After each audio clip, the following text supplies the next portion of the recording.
प्रेत पिशाचों की मान्यताएं सदियों से अस्तित्व में रही हैं, जैसे कि भारत, मेसोपोटामिया, हिब्रू, प्राचीन यूनानी और रोमन संस्कृतियों के मिथकों एवं कहानियों में दानवों और प्रेतात्माओं को आधुनिक पिशाचों का पूर्वज माना जाता है।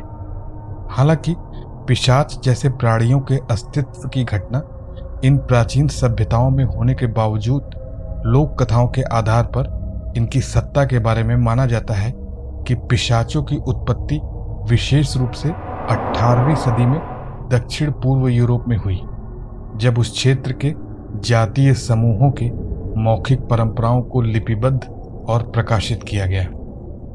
हालांकि ऐसा पश्चिमी जगत के बारे में ही कहना उचित होगा, लेकिन अगर हम वहीं की बात करें तो अधिकतर मामलों में पिशाचों को बुरे प्राणियों, आत्महत्या के शिकार या चुड़ैलों के भूत प्रेत के रूप में माना गया है।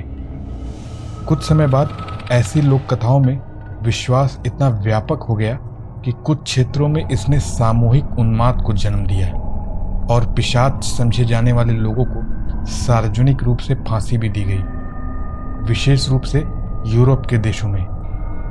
लोक कथा वाले पिशाच का एक निश्चित विवरण देना कठिन है। हालांकि यूरोपीय लोक कथाओं में ऐसे अनेक तत्व हैं जो सार्वजनिक रूप से सामान्य हैं।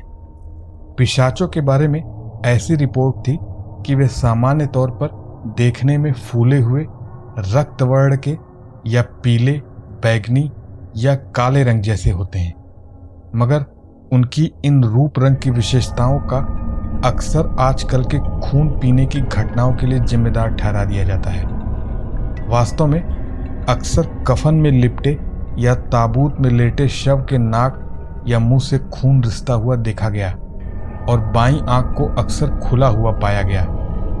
यही सब चीजें आज के आधुनिक पिशाच को इस रूप में आने के लिए प्रेरित की।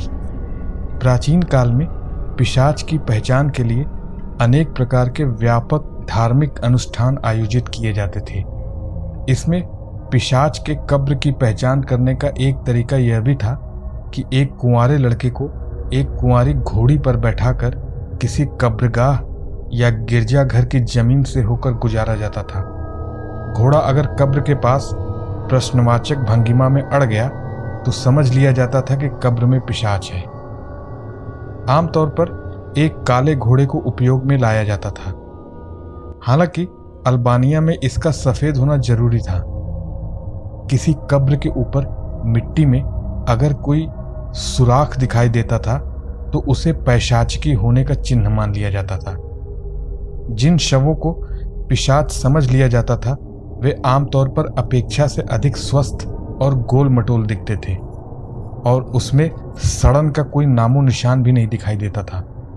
कुछ मामलों में जब संदेहास्पद कब्रें खोली जाती थी तो ग्रामीणों के विवरण के अनुसार शवों के पूरे चेहरे पर किसी शिकार के ताजे खून पाए जाते थे। मवेशियों, भेड़ों, रिश्तेदारों या पड़ोसियों की मौत यह प्रमाणित करती थी कि पिशाच किसी निश्चित इलाके में ही सक्रिय रहते थे।